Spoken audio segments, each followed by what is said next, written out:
지난주에는 마가복음 1장 1절과 또한 10장 45절을 살펴봤는데 이제 오늘부터는 본격적으로 본문의 내용을 살펴봅니다. 마가복음 1장 2절부터 8절까지 함께 읽겠습니다. 시작. 선지자 이사야의 글에 보라, 내가 내 사자를 내 앞에 보내노니 그가 내 길을 준비하리라. 광야에 외치는 자의 소리가 있어 이르되 너희는 주의 길을 준비하라. 그의 오실 길을 곧게 하라. 기록된 것과 같이 세례 요한이 광야에 이르러 죄의 사함을 받게 하는 회개의 세례를 전파하니 온 유대 지방과 예루살렘 사람이 다 나아가 자기 죄를 자복하고 요단강에서 그에게 세례를 받더라. 요한은 낙타털 옷을 입고 허리에 가죽띠를 띠고 메뚜기와 석청을 먹더라. 그가 전파하여 이르되 나보다 능력 많으신 이가 내 뒤에 오시나니 나는 굽혀 그의 신발끈을 풀기도 감당하지 못하겠노라. 나는 너희에게 물로 세례를 베풀었거니와 그는 너희에게 성령으로 세례를 베푸시리라. 아멘. 소명이라는 단어가 있습니다. 소명의 의미는 하나님의 부르심입니다. 성도는 하나님의 부르심에 그치지 않고 또 하나님께서 맡기신 사명을 충실하게 감당해야 합니다. 그런 면에서 사명자는 부르심을 받은 사람이기도 하지만 동시에 보내심을, 사명을 감당하고 보내심을 받은 사람입니다. 예수님께서는 하나님께서 당신을 이 땅에 보내셨다 하는 그런 분명한 의식이 있으셨습니다. 요한복음 17장 21절 보면 아버지여, 아버지께서 내 안에 내가 아버지 안에 있는 것 같이 그들도 다 하나가 되어 우리 안에 있게 하사 세상으로 아버지께서 나를 보내신 것을 믿게 하옵소서라고 말씀하셨습니다. 그렇다면 하나님께서는 또 우리 모두를 부르시고 또 사명을 감당하도록 삶의 사역의 현장에 보내십니다. 물론 하나님의 그런 부르심을 받을 때 맞습니다. 내가 이때를 기다렸습니다. 내가 과연 그 일을 할 만합니다. 그렇게 자신 있게 말할 만한 사람이 과연 몇이나 되겠습니까? 모세, 기드온, 예레미야, 그들은 하나님의 부르심을 받을 때 주저했습니다. 자, 그런데 하나님께서 쓰시기로 작정한 사람들은 그들의 반응과 상관없이 여전히 하나님께서 그들을 붙드시고 또 하나님의 일을 감당하게 하셨습니다. 그러니까 부족하지만 연약하지만 능력 주시면 감당하겠다. 이것이 바로 사명자의 자세라 할 수 있습니다. 사명자는 그런 사명을 감당하시면서 하나님을 조금씩 그리고 점점 더 깊이 알아갑니다. 창세기 6장 9절에 보면은 동행이라는 단어가 이제 처음 나오죠.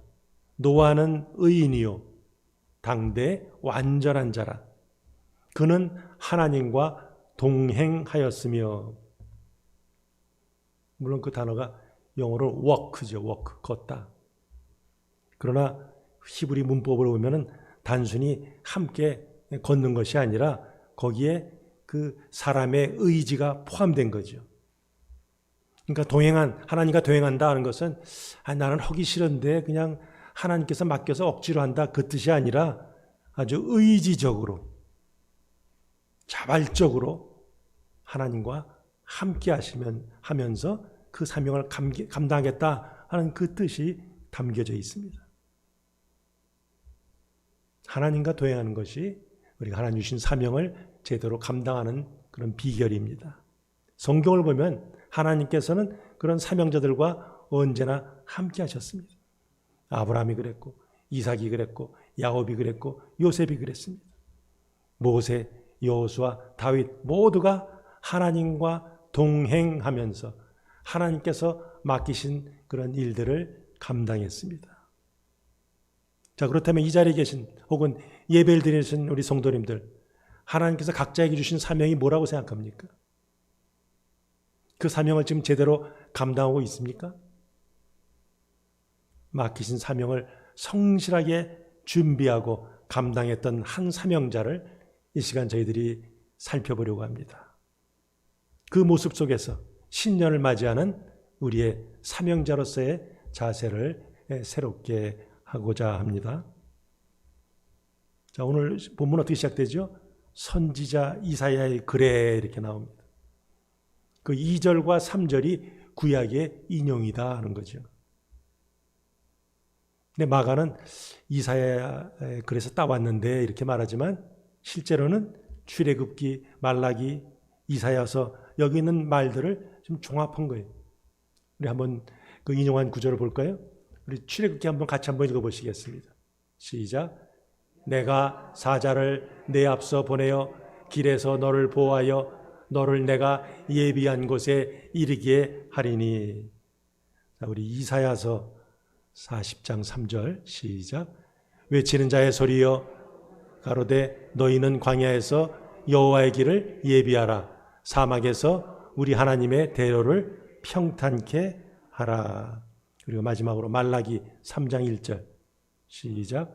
보라 내가 내 사자를 보내리니 그가 내 앞에서 길을 예비할 것이요. 이렇게 역성경 준비할 것이요 이렇게 나오죠. 자, 이 예언들은 각각 다른 시기에 한 것들이죠. 그러나 공통적으로 어떤 출애굽의 그런 주제를 담고 있습니다. 당연히 출애굽기 23장 20절은 출애굽 사건 이후에 이제 하나님께서 주의 사자를 보내서 이스라엘 민족을 광야에서 약속의 땅까지 이르게 하시겠다 하는 그런 약속이 담겨 있습니다. 그리고 저 이사야서 40장 3절 보면은 이제 이스라엘 민족이 하나님의 말씀에 불순종하고 우상을 섬기다가 나라가 망해서 바벨론 포로로 끌려갔지만 이제 그 포로 생활을 마치고 출바벨론이죠. 바벨론에서 나와서 고향 땅으로 돌아올 것이라. 그것도 제2의 출애굽 사건이라 할 수 있습니다. 그리고 말라기, 우리 구약성경의 마지막에 나오는 말라기에서도 장차 일어날 하나님의 종말론적인 그런 구속 행위를 언급하고 있습니다.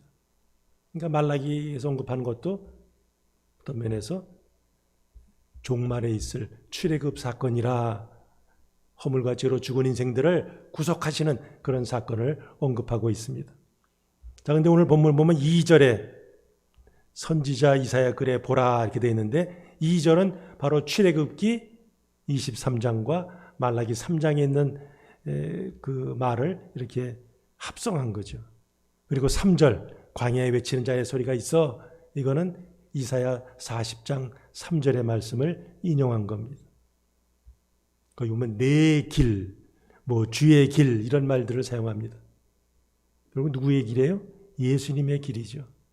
그래서 마가는 이제 이 마가복음을 쓰면서 시작부터 예수님과 관련되어 일어나는 이런 모든 사건들은 다 구약에 이미 예언된 것이고 그 구약의 예언이 하나하나 이루어지고 있음 그 전조를 지금 세례자 요한에게서 찾고 있습니다.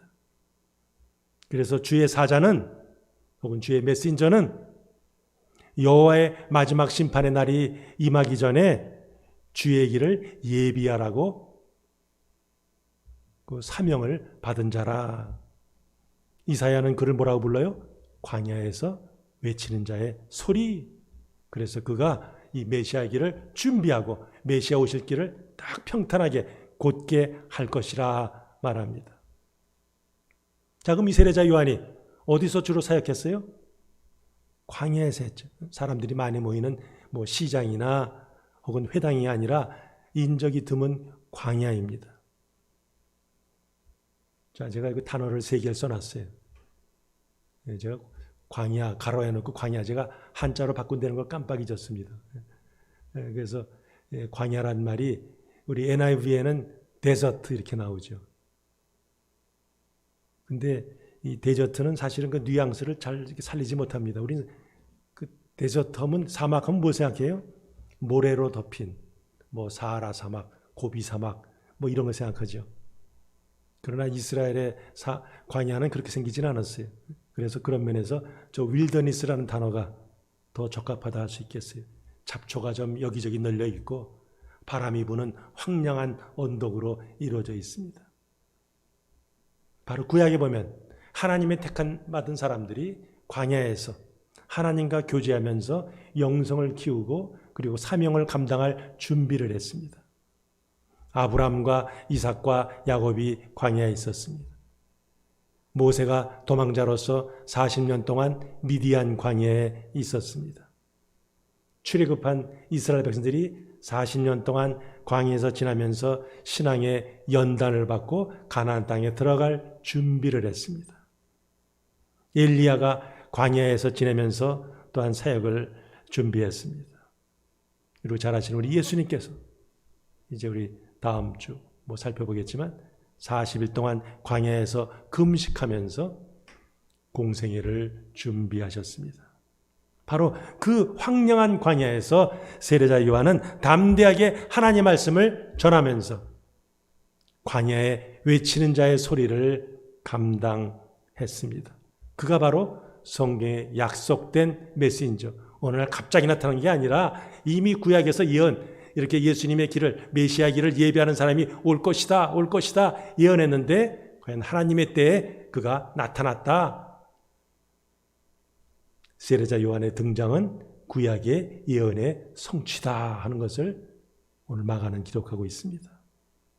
자, 그럼 그가 뭐 했습니까?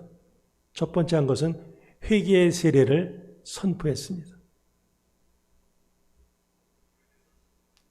자, 2, 3절에서 거기 보면은 주의 길을 예비하는 일, 그게 바로 사람들로 하여금 회개해서 죄 사함을 받게 하는 거죠. 오늘 본문 뒤에 보면 예수님께서 이제 하나님 나라가 가까웠다, 그러니 회개하고 복음을 믿으라, 그렇게 선포하십니다. 그리고 예수님의 제자들도 회개하라, 그것을 선포했습니다. 그러니까 이 세례자 요한의 사역이나 예수님의 사역이나 제자들의 사역이나 다 이건 뭐예요? 회개의 사역으로 연결이 되어 있죠. 하나님에 들어가기 위해서는 이제는 세상으로 가던 발걸음을 돌이켜서 하나님께로 향하면서 방향 전환, 마음의 전환, 생각의 전환, 이것이 필요하다는 거죠. 특별히 그 죄라는 단어가 나오죠. 죄의 사함을 받게 한다. 그 죄로 번역된 이 하마르티아라는 이 헬라어는 이 관역, 화살을 쏠 때 관역이 가운데 정통으로 딱 맞아야 되는데 관역에서 빗나간 상태, 그게 바로 하마르티아라는 단어입니다. 그러니까 하나님을 향해서만 온전히 가야 되는데 그 하나님이란 관역을 향해서 가지 않고 엉뚱한 길로 새는 거죠. 그러니까 죄의 본질은 뭐예요? 하나님과 올바른 관계를 갖지 않는 거죠. 자기가 가지고 있는 자원, 그것이 물질이든 권력이든 건강이든 자기가 가지고 있는 것을 이용해서 얼마든지 내 스스로 행복할 수 있다 하는 그런 착각 속에서 하나님 없이 하나님과 독립적으로 살려고 하는 자세, 그게 바로 죄인의 모습이죠. 하나님 없이도 내가 가진 것으로 얼마든지 하나님 같이 될 수 있음, 그런 사탄의 유혹에 아담과 하와가 넘어가지 않았습니까? 이사야서 59장 2절 보니까 오직 너희 죄악이 너희와 너희 하나님 사이를 내었고 너희 죄가 그 얼굴을 가리워서 너희를 듣지 않으시게 함이라. 전에는 에덴 동산에서 하나님과 그야말로 긴밀한 올바른 관계를 가졌는데 죄로 인해서 하나님과 우리 사이에 간격이 생긴 거죠. 도저히 넘어갈 수 없는 그런 간격이 생겼습니다. 우리의 삶이 메스업된 것은 바로 하나님을 의지하지 않고 하나님 말씀대로 살지 않기 때문입니다. 자, 그런데 이 죄 문제 우리 스스로 해결할 수 있습니까? 복음, 우리 1장 1절에 복음의 시작이라 하면서 시작되죠. 복음이 뭐예요? 제한된 자원 속에서 죽어가는 인생들을 위해서 하나님께서 우리 바깥에서 우리 이를 위해서 오셨다, 구원을 이루셨다 하는 그런 기쁜 소식, 그게 바로 복음이죠. 그 믿음은 뭐예요? 그 복음을 받아들이는 것이 바로 믿음입니다. 세례자 요한의 뒤를 이어서 예수님께서 이제 갈릴리에서 본격적으로 사역하실 때, 그때 그 예수님 하신 사역, 그 복음의 내용을 요약한 것이 1장 15절이죠. 때가 찼고 하나님 나라가 가까웠으니 회개하고 복음을 뭐 하라고요? 믿으라. 근데 복음이 누구라 그랬어요? 예수님이죠.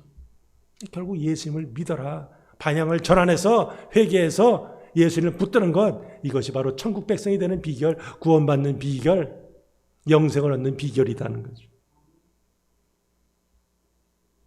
그러니까 회개는 이렇게 하면 안 되겠는데, 찜찜한데, 단순한 어떤 마음의 가책을 느끼고 마음에 조금 이렇게 갈등을 일으키는 그게 아니라 우리의 삶 전체가 하나님 중심으로 뭐예요? 완전히 바뀌어지는 거예요. 이게 진정한 회개죠.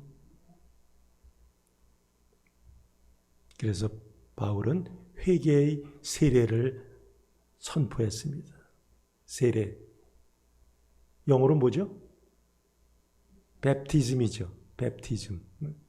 우리 헬라 말은 밥티스마 이렇게 나오는데, 하나님과의 관계를 새롭게 하기 위해서 사실은 물속에 깊이 잠겼다가 거기서 나오는 거죠. 그래서 우리 침례교회에서는 침례라는 말을 고수하죠. 물속에 풍덩 들어갔다가 거기서 싹 나오는 거죠.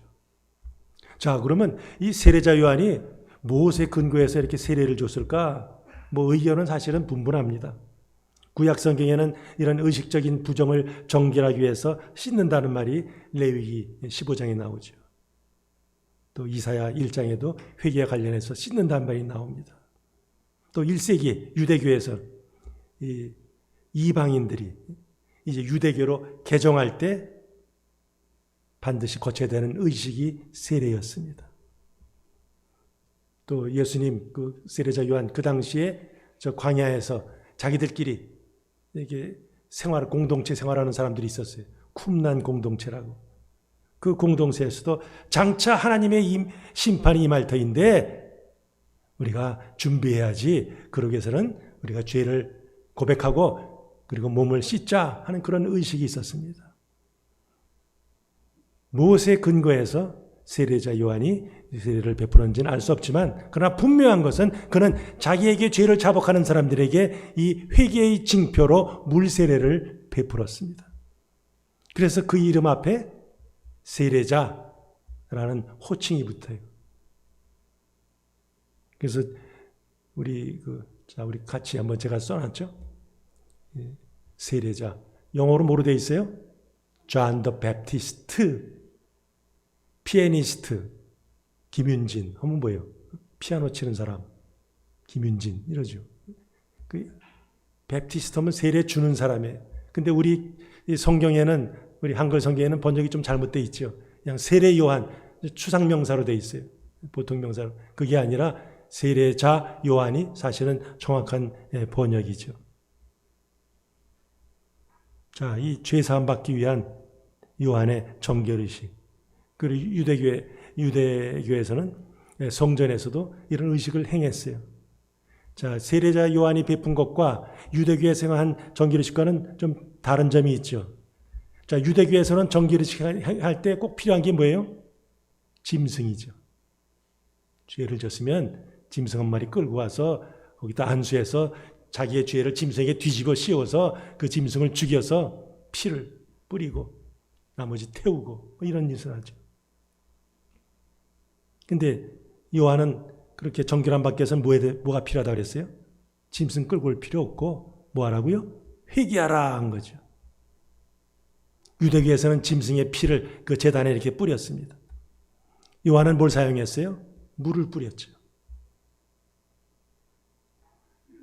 유대교에서는 죄를 짓 때마다 반복적으로 짐승을 잡았어요. 그러나 요한의 물세례는 일회적이죠. 어쨌든 요한의 세례는 죄사함을 받게 하는, 그게 중요해요. 죄사함을 받도록 인도하는 회개의 세례다 하는 거예요. 그러면 요한으로부터 요한에게 나 죄 잘못했어요. 죄를 자백하고 그리고 물세례 받았어요. 그럼 그 사람 구원받습니까? 구원받지는 못하죠. 죄를 자복하고 세례받는 행위, 그거는 구원의 조건이 될 수가 없어요. 오늘도 마찬가지죠. 이미 믿은 성도들 앞에서 새로 믿은 성도들이 세례를 받습니다. 그리고 절기 때 성찬식에 참여하죠. 세례를 받고 성찬식에 참여했다고 구원받습니까? 그거는 이미 믿음 받은 사람들에게 어떤 심볼로 보여주는 것이 그 자체가 구원으로 인도하지는 않습니다.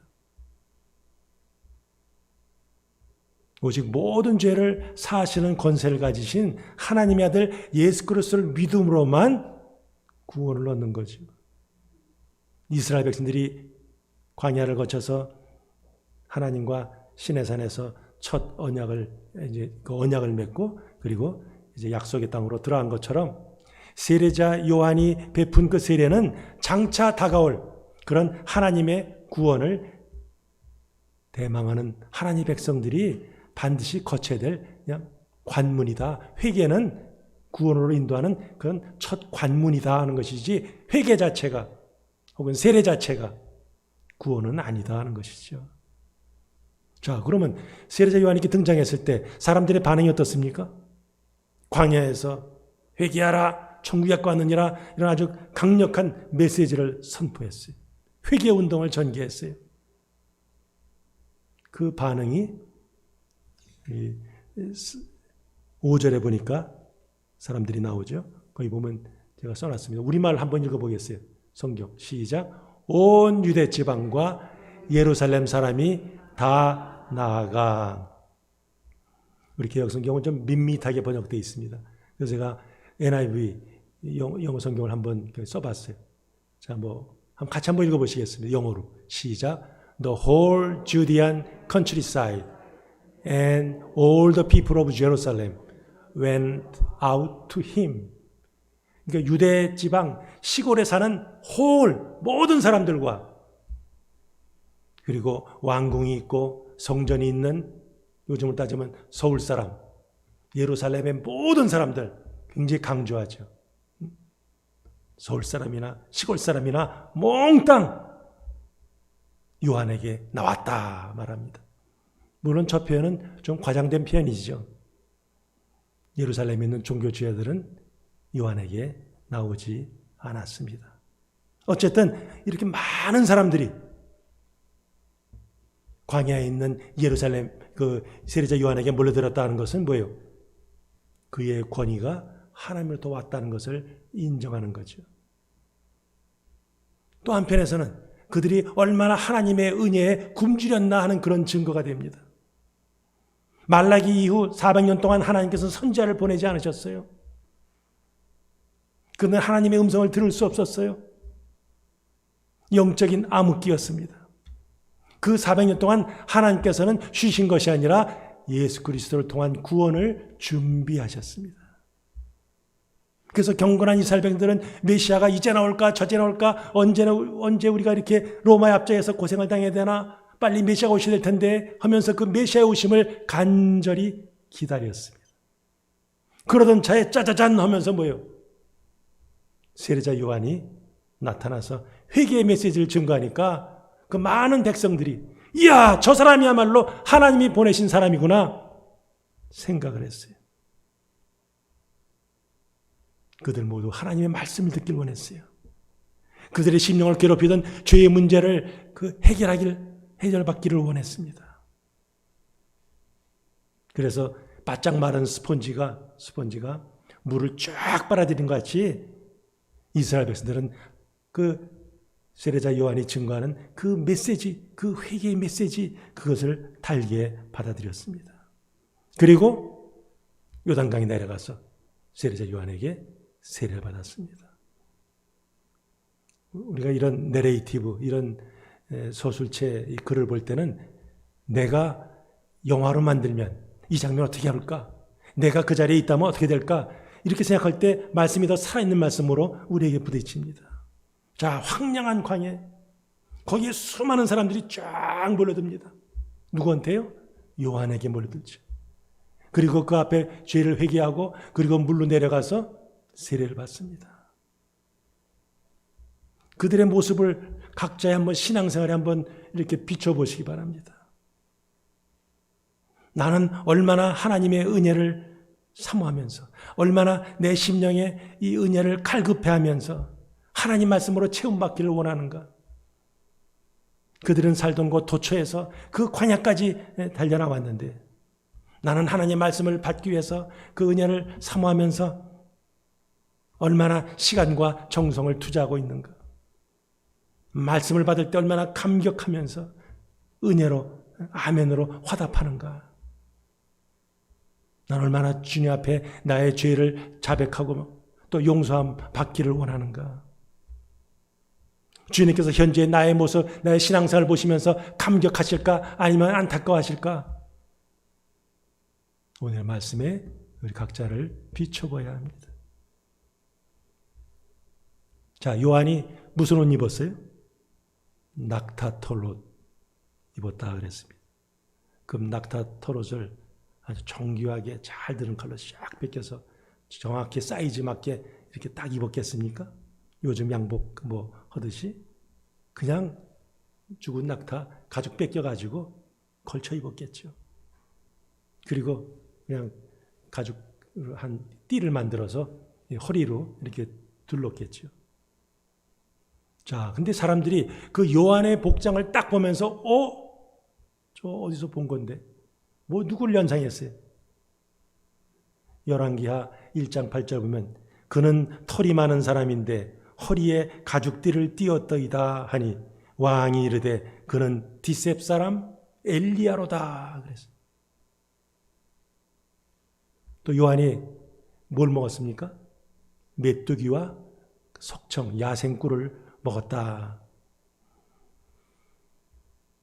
엘리야가 피신해서 광야에 있을 때 하나님께서 뭐를 먹였어요?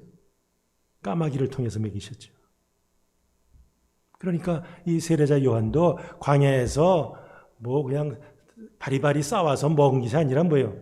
그냥 최소한의 끼니, 그냥 생명만 연장할 정도의 최소한의 끼니를 채웠다 하는 것을 우리가 알 수 있습니다.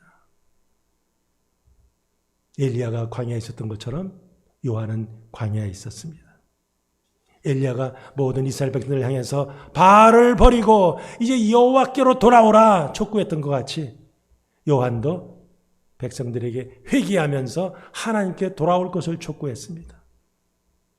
세례자의 요한은 엘리야처럼 광야의 삶, 그야말로 심플 라이프를 살면서 자기를 성결케 했고, 그리고 엘리야처럼 주의 날이 임하기 전에 백성들이여 하면서 그들을 성결케 하는 그런 사명을 감당했습니다.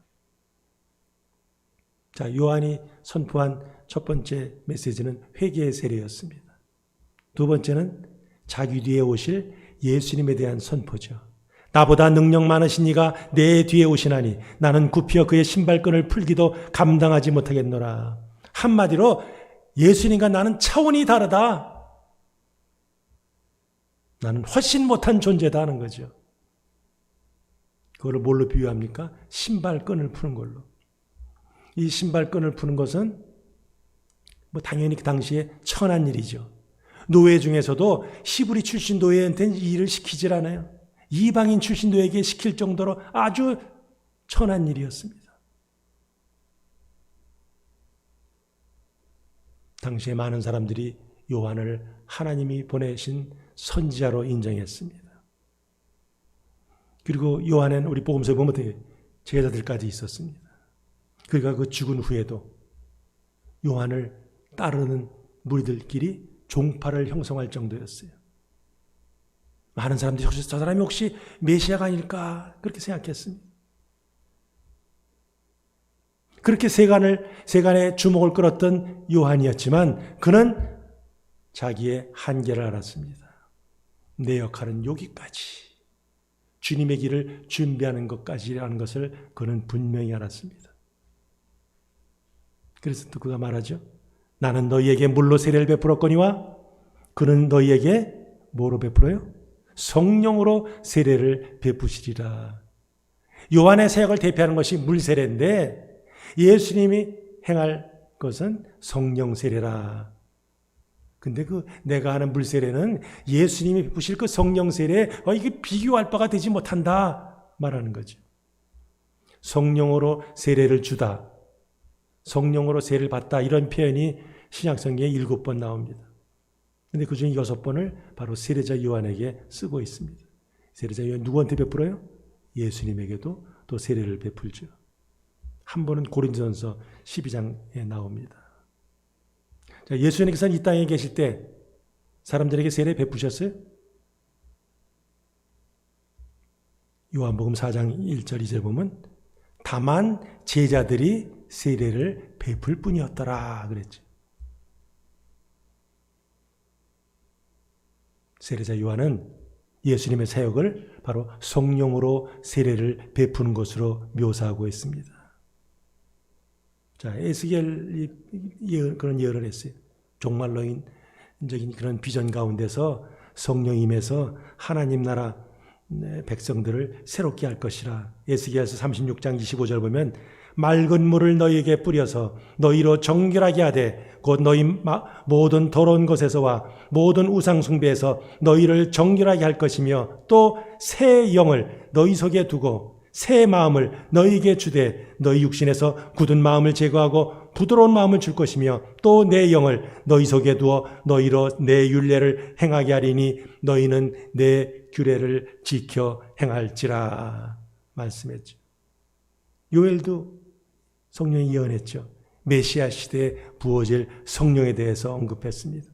구약 시대에는 왕, 제사장, 선지자, 특별한 사명을 감당하는 사람들에게 성령이 일시적으로 임했다가 또 그 일이 끝나면 또 떠나버리곤 했습니다. 그러나 이제 말세에는 메시아가 오실 때에는 성령이 이젠 모든 백성들에게 보편적으로 부어진다. 그래서 그 성령을 받은 자들은 예언을 하고 꿈을 꾸고 이상을 보게 될 것이라 예언했어요.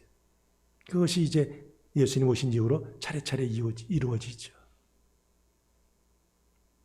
이사야 63장에도 보니까 이스라엘이 여호와께 반역해서 그의 성령을 근심하게 했는데 장차 성령께서 백성을 인도하고 참 안식 샬롬을 주실 것이라 예언하고 있습니다.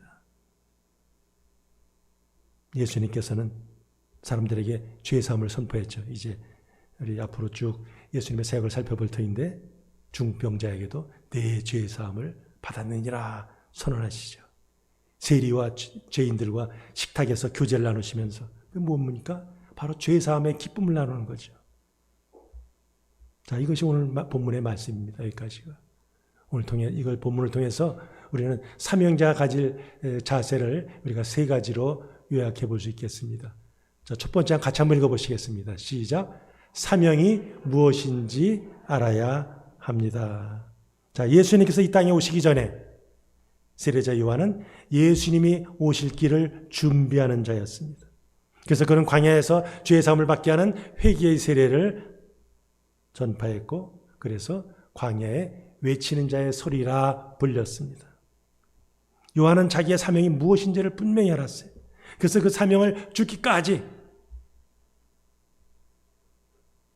헤롯에 의해서 목이 달아났죠. 그때까지 그는 사명을 잘 감당했습니다. 그렇다면 이 땅에 오신 그 예수님을 믿고 따르는 우리에게도 마찬가지로 사명이 있음을 기억해야 합니다. 세례자 요한은 이제 이 땅에 처음 오실 예수님을 준비했으면 우리의 사명은 뭡니까? 다시 오실 그 길, 예수님을 준비하는 거죠.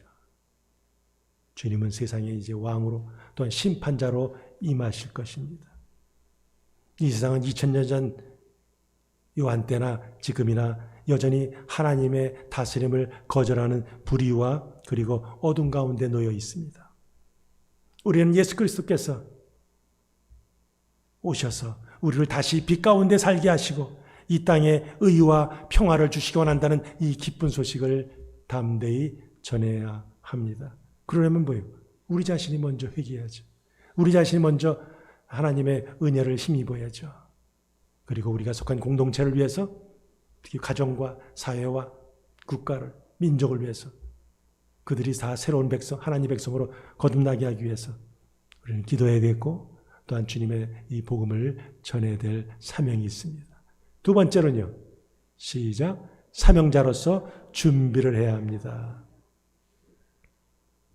마가는 당시에 하나님의 주권을 거부하고 스스로 내가 신이다 칭하면서 하나님의 영광을 취했던 그런 로마 황제가 다스리는 그런 세상에서 오직 예수님만이 참된 복음이고 구세주고 참 하나님이심을 선포했습니다. 그렇다면 오늘 우리도 이 세상의 거짓된 가치관과 세속주의 흐름 속에서 예수님이 누구신가를 분명히 알고 그분에 대한 믿음을 가지고 그분을 전해야죠. 자, 이런 사명을 위해서 세례자 요한은 어떻게 했어요? 그가 입은 복장을 통해서, 그가 먹는 음식을 통해서, 그의 삶을 통해서 메시지를 증거했습니다. 단순히 예수 믿어라, 회개하라, 준비하라 말만 전한 것이 아니라 그의 삶 전체로, 그 삶 자체가 뭐예요? 살아있는 메시지였어요. 하나님의 영광을 위해서 버릴 것은 버리고 비울 것은 비우면서 그야말로 어떻게 하면 하나님의 이 맡긴 사명을 제대로 감당할까? 이것이 요한의 마음이었어요. 요한의 자세가 우리에게 도전을 줍니다. 우리 모두가 세례자 요한같이 광야 나가서 그처럼 옷을 입고 그처럼 먹을 수는 없지만 그러나 적어도 그의 삶의 자세는 본받을 수 있습니다. 어떻게 하면 심플 라이프 우리의 삶에 적용할 수 있습니까? 예수님에 대한 열정 있는 사람들은 단순히 먹고 사는 데만 관심을 가지고 자기의 만족만을 위해서 살지 않습니다. 우리에게 주신 시간, 물질, 은사 어떻게 사용하는 것이 과연 주님께서 기뻐하시는 것인지를 늘 살펴봅니다. 자기를 부인하고 자기 십자가를 지고 끝까지 주님을 따라가는 이런 희생과 결단과 순종의 삶, 그 삶을 우리가 살아야 합니다. 그러니까 광야의 삶 자체가 내가 광야에 있었어, 내가 메뚜기 석청 먹었어, 그것이 자체가 중요한 것이 아니라 광야의 삶을 통해서 어떻게 하면 우리가 하나님께 영광을 돌릴 수 있을까, 이것을 생각해 봐야 합니다. 마지막으로요. 시작. 자신이 설 자리를 알아야 합니다.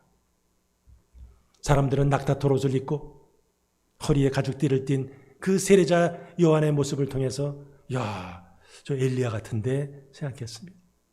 그리고 수많은 사람들이 구름대같이 몰려들어서 그의 메시지를 듣고 그 앞에 무릎을 꿇고 그리고 죄를 자복했습니다. 그리고 세례를 받았습니다. 많은 사람들이 요한을 하나님이 보낸 사람으로 여겼습니다. 당신이 메시아입니까? 물어볼 때 그냥 말하지 않고 가만히만 있어도 그런 메시아처럼 취급받을 수 있었어요. 얼마든지 자신의 어떤 능력, 업적을 과시하면서 우쭐할 수 있는 상황이었지만 그러나 세례자 요한은 자기의 설 자리를 분명히 알았습니다. 영화로 따진다면 자기는 엑스트라, 조연에 불과하지 나는 결코 주연이 아니라 하는 거죠. 자기 뒤에 오실 분, 난 그분의 그 종밖에 되지 않는다 그랬어요. 그러면서 예수님을 어떻게 말씀하죠? 능력이 많으시니 성령으로 세례를 베푸실리, 그렇게 소개하고 있습니다. 요한은 자신의 본분을 잊지 않고 처음부터 끝까지 자기 뒤에 오시는 그 예수님, 그 예수님의 길을 준비하는 자로서 헌신했습니다. 세례자 요한의 고백이 요한복음에도 나옵니다. 요한복음 3장 30절 보면 그는 흥하여야겠고 나는 쇠하여야 하리라. 세례자 요한은 예수님이 그에게 세례를 받고 이제 성령의 인도하신 가운데 하나님의 구원 사역을 본격적으로 시작하실 때 그는 자기의 소임을 다하고 조용히 역사의 무대 속에서 사라졌습니다. 사랑하는 성도 여러분, 이 시대의 세례자 요한이 되어서 말과 그리고 삶을 통해서 우리를 구원하신 예수 그리스도를 보여주지 않으시겠습니까? 이스라엘 백성들을 예수님께로 인도하던 세례자 요한처럼 주님을 제대로 알지 못하는 사람들을 주님께로 인도하는 이런 사명자의 삶을 살고 싶지 않습니까? 하나님께서 우리에게 이 하나님의 일을 맡기실 때, 헌신한 사람을 찾으실 때, 예, 여기 있나이다. 내가 부족하지만 연약하지만 감당하겠습니다. 이런 자세를 가져야 하지 않을까요? 그러려면 먼저 우리가 기도로, 말씀을 통해서 경건의 능력을 가져야죠. 다른 사람들의 필요가 뭔지 볼 줄 아는 그런 영안이 떠져야죠. 우리 모두는 다른 사람들에게 기쁨을 주고 소망을 주고 위로를 주는 그런 통로가 되어야 합니다. 사실 직분보다 중요한 게 뭐예요? 사역이죠. 아무리 직분이 있어도 일하지 않으면 소용이 없어요. 새해가 시작되었습니다. 목장에서, 사역부서에서 다른 교우들과 함께 열심히 뛰는 모습을 이제는 보여줘야 합니다. 하나님 뜻대로 순종하면서 삶을 통해서 우리가 예수님 보여주시는 것, 그것이 바로 하나님께서 우리를 부르신 목적입니다. 자, 금년에 저희 교회 표가 뭐라고요? 주님과 동행하며 역동적으로 섬기는 교회입니다. 믿음으로 주님을 의지하고 주님과 정말 차원에서 자발적으로 동행하면서 그분의 맡겨진 사명을 감당하면서 가정과 그리고 교회와 삶의 현장에서 세례자 요한과 같이 겸손하게 그리고 담대하게 예수 그리스도를 보여주시 그런 능력 있는 사역자들이 다 되시기를 주님의 이름으로 축복합니다. 아멘. 자, 우리가 함께 찬송 부르신 후에 기도합니다. 새 표가 도착했어요. 우리 예배당에 오신 분들은 한번 읽어보시겠습니다. 2021년도 표 시작. 주님과 동행하며 역동적으로 섬기는 교회.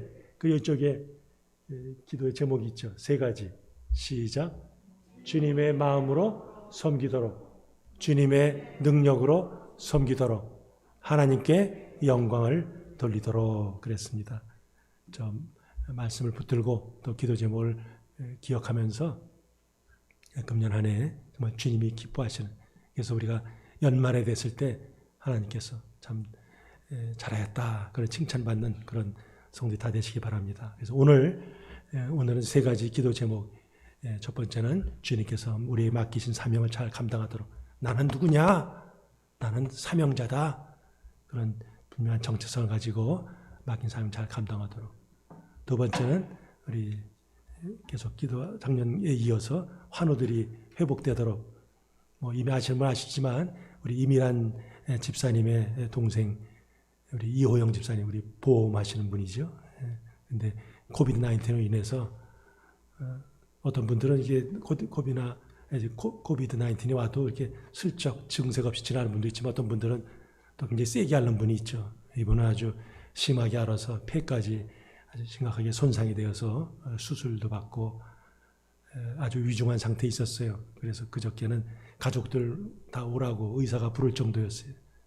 그 후에 하여튼 성도님들께서 열심히 기도해 주셔서 지금 조금씩 회복되는 그런 가운데 있습니다. 위에서 계속해서 우리 이호영 집사, 우리 이미란 집사님의 동생 위해서 더 기도해 주시고, 또 우리 김종호 장로님이나 김선영 권사님이나 윤성희 집사님이나 우리 최웅주 집사님이나 유경희 사모, 그 외에도 더 연약한 분들 위해서 더 기도해 주시기 바랍니다. 그리고 코로나 바이러스 이제 백신이 보급되어서 맞긴 시작했지만 전체적인 퍼센트로 따지면 아직 극히 일부죠. 빨리 그것이 잘 보급이 되어서 더 이상 이런 코로나 바이러스에 염려 없이 함께 모여서 예배 드릴 수 있도록 우리 함께 세 가지 주님께 맡긴 사명을 잘 감당하도록, 환우들이 회복되도록, 또 코로나 바이러스 사태가 진정되도록 합심해서 기도합니다. 자, 먼저 우리 찬송가 이 세상의 모든 죄를 우리 1절 함께 부르시고 합심해서 기도합니다.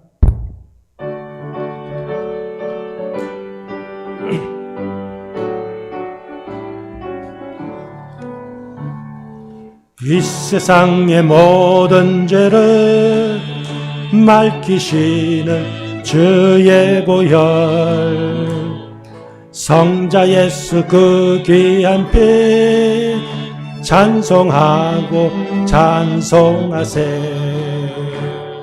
주님 앞을 멀리 떠나 길을 잃고 헤맬 때에 나의 뒤를 따라오사 친히 구원하셨도다. 있는 보다도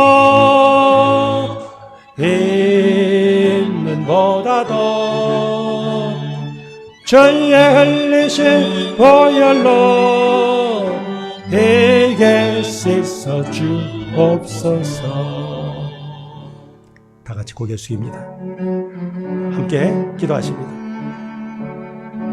거룩하신 하나님, 이 시간도 사랑하는 주의 백성들이 예배 자리로 모였습니다.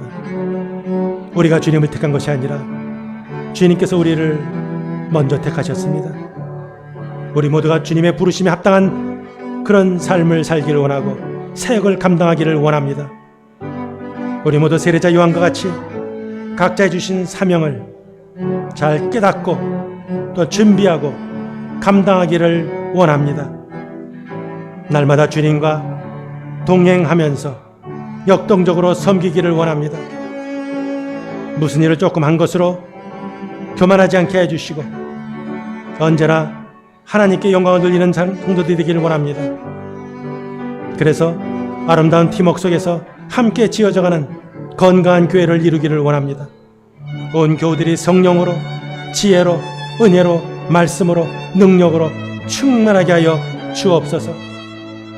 또 육신적으로나 정신적으로나 영적으로 연약한 교우들이 있습니다. 주님께서 그들을 주님의 장중에 굳건히 붙들어 주옵소서. 여러 환우들이 있습니다. 그들이 주님의 은혜 가운데 회복되기를 원합니다. 우리 이민환 집사의 동생 우리 이호영 집사가 코비드-19로 인해서 이렇게 폐에 심각한 손상을 입어서 수술을 받았습니다. 아버지 하나님이여, 사랑하는 종을 불쌍히 여겨주시고 그의 의식을 회복시켜 주시고 육신을 강건하게 해 주셔서 함께 우리가 주님을 예배드리기를 원합니다. 우리 김정호 장로를 사랑하신 주님, 수술이 회복되는 가운데 있사오니 종을 불쌍히 여주시고 강건하게 하여 주옵소서. 우리 김서영 권사도 최장암 아버지여, 참으로 어려운 가운데 있지만 사랑하는 종을 생명 속에 싸주시고 강건하게 붙들어 주옵소서. 우리 윤성희 집사도 약함을 아시는 주님, 주님께서 믿음으로 먼저 주님을 바라보게 해주시고 일단 그의 온몸 사지백제에 힘 얻어서 기쁨으로 주님을 섬기기를 원합니다. 최홍주 집사를 사랑하신 주님이여, 참 주 안에서 이렇게 회복되게 하시니 감사합니다. 더욱더 믿음으로 주님을 붙들게 해주시고 이제 하나님 은혜를 입었사오니 또한 기쁨으로 주님을 섬기는 귀한 사명 감당케 하여 주옵소서. 우리 유영희 사모를 사랑하시는 주님, 종도 온전히 회복시켜 주옵소서. 전 세계적으로 코로나 바이러스가 여전히 확산되고 여전히 기승을 부리고 있습니다. 캘리포니아도 이 병원의 수용 능력이 포화 상태에 이르렀습니다. 백신 접종이 속히 이루어지게 해주시고 건강 면에서, 재정적인 면에서 어려움을 겪는 모든 교우들 위로하시고 강건하게 하셔서 온 교우들이 함께 주의 전에 나와서 기쁨으로 예배를 드리는 그날이 속히 임하게 해주시고 모든 활동들이 정상적으로 이루어지게 하여 주옵소서. 예수님의 이름으로 간절히 기도하옵나이다. 아멘. 이 시간 주님 앞에 드린 예물 봉헌합니다.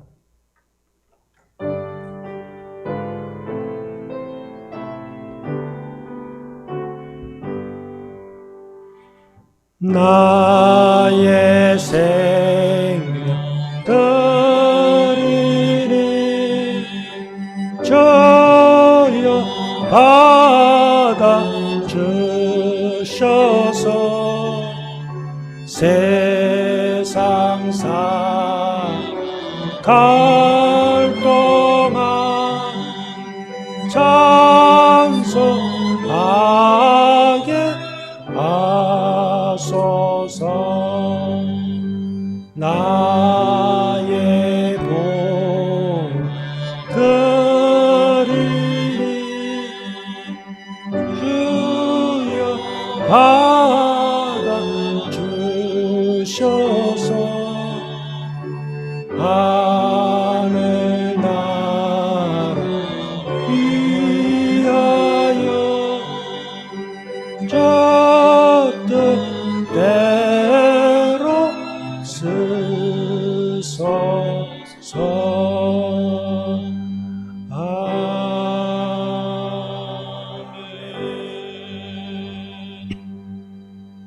전능하신 하나님, 오늘도 하나님의 보신 사랑으로 인해서 찬송과 영광을 올려드립니다. 이 시간도 사랑하는 주의 백성들이 믿음을 담아 정성스럽게 주님 앞에 예물을 올려드립니다. 하나님께서 주셨습니다. 하나님께서 우리의 삶 채우시고 인도하십니다. 아버지, 성도들의 필요를 아시는 주님, 이들의 모든 삶 가운데 주님께서 때를 따라 돕는 은혜로 채워주시고 인도하시고 또한 이들의 삶을 통해 주님의 영광이 나타나게 하여 주옵소서. 믿음으로 드렸사오니 이 헌금이 쓰이는 곳마다 또한 하나님의 영광이 나타나게 하여 주옵소서. 모든 것을 주님께 의탁하며 예수님의 이름으로 간절히 기도하옵나이다. 아멘. 교회 소식을 전합니다. 현재 모든 예배 우리가 온라인으로 중계가 되고 있습니다. 교회 웹사이트에서 녹화된 예배도 있으니까 언제든지 또 시청할 수 있습니다. 우리 유초동부는 대면 예배와 함께 온라인 예배를 함께 드리고 있습니다. 그리고 중고동부 우리 또 오버플로우 미니스트리는 좀 온라인으로 드리고 있습니다. 우리 화요일마다 오전 10시 반에는 주의 모시는 사람이 인도하시는 우리 화요 중보기도회가 있고 수요일 저녁에는 또 유재기 목사님 인도하시는 우리 유수요 예배가 있습니다. 기억하시기 바랍니다. 우리 신년도 우리 실천 방안 우리 같이 한번 읽어볼까요? 시작. 역동적인 섬김, 목장의 활성화, 감사노트 쓰기, 관계에 의한 전도. 우리 재정감사가 재직회를 앞두고 12일 오후 5시에 교회에서 있습니다. 그리고 재직회는 다음 주일 예배 후에 우리 2020년 결산 보고와 함께 2021년 예산 심의가 있습니다. 그리고 유초동부에서 1대1로 제자 훈련을 또 시작합니다. 2월 6일부터 3월 27일까지 매주 토요일마다 1시간 간격으로 계속 있으니까 8주간 예정입니다. 줌을 통해서 됩니다. 그래서 성경으로는 에베소를 토대로 해서 주제는 Who God says you are. 하나님이 너를 누구라 말씀하시느냐 하는 거죠. 그래서 오전 10시부터 돼 있으니까 그 신청을 바랍니다. 그래서 부모님들은 16일까지, 금주까지 신청해 주시기 바랍니다. 그리고 1월 마지막까지는 좀 교재가 있으니까 그 교재들을 픽업해 주시기 바랍니다. 현재 한 5명 정도 학생들이 신청했다고 합니다. 계속해서 우리 부모님들 신청해 주시기 바랍니다. 그리고 2020년 인컴 텍스 리턴 하기 원하시는 분들은 최영국 장로님에게 문의하시면 되겠습니다. 자, 오늘 금주의 말씀 같이 읽겠습니다. 마가복음 1장 7절 8절 시작. 그가 전파하여 이르되 나보다 능력 많으신 이가 내 뒤에 오시나니 나는 굽혀 그의 신발끈을 풀기도 감당하지 못하겠노라. 나는 너희에게 물로 세례를 베풀었거니와 그는 너희에게 성령으로 세례를 베푸시리라. 아멘. 자, 우리 다 같이 일어나셔서 나의 죄를 정케하사 찬송을 부르시고 축도로 1월 둘째 주일 예배를 마칩니다.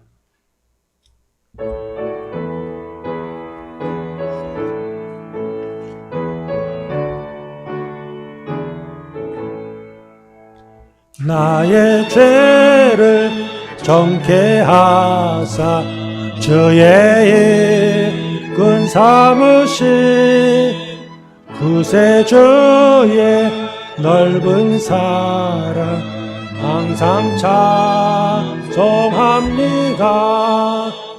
나를 일꾼 삼으신 주 크신 능력 주시고 언제든지 주 뜻대로 사용하여 주소서. 내게 부어 주시려고 은혜에 이하신 주의 은혜 채워주사 능력이 대하소서.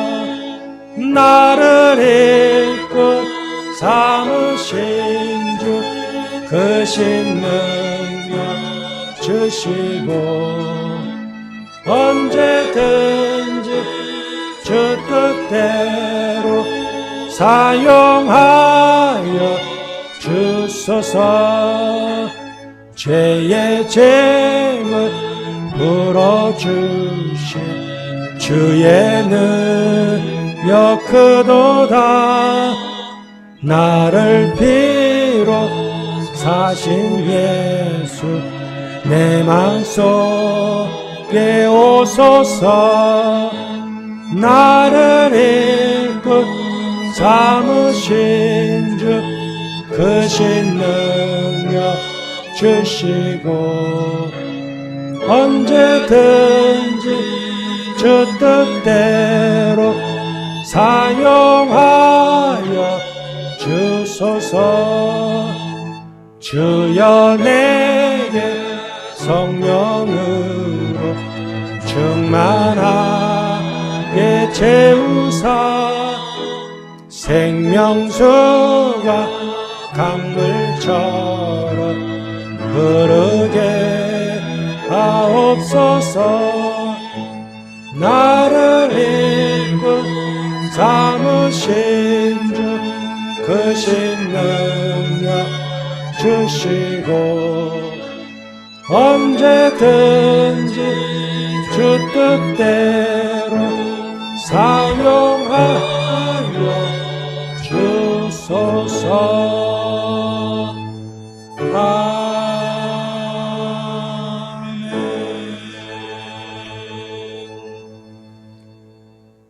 이제는 우리에게 영원한 생명을 주신 우리 주 예수 그리스도의 크신 은혜와 아버지 하나님의 극진하신 사랑과 성령의 교통하시고 충만케 하심이 이제는 자신의 사명을 분명히 알고 또 사명자로서 준비를 하며 자신이 설 자리를 알아 기쁨으로 주님과 동행하며 섬기고자 달려나가는 하나님의 귀한 백성들 위해 이들의 가정의 자녀들의 기업 위에 사역 위에 주님 생각하는 모든 선교사들 위에 우리 연약한 환우들 위에 주님의 몸된 교회 위에 우리 사랑하는 조국 위에 미국 땅 위에 선교지 위에 이제부터 영원토록 함께 있을지어다.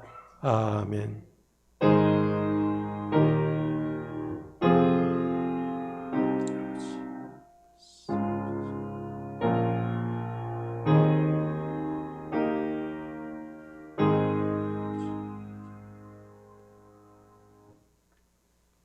이상으로 주일 예배를 마칩니다. 평안히 돌아가시기 바랍니다.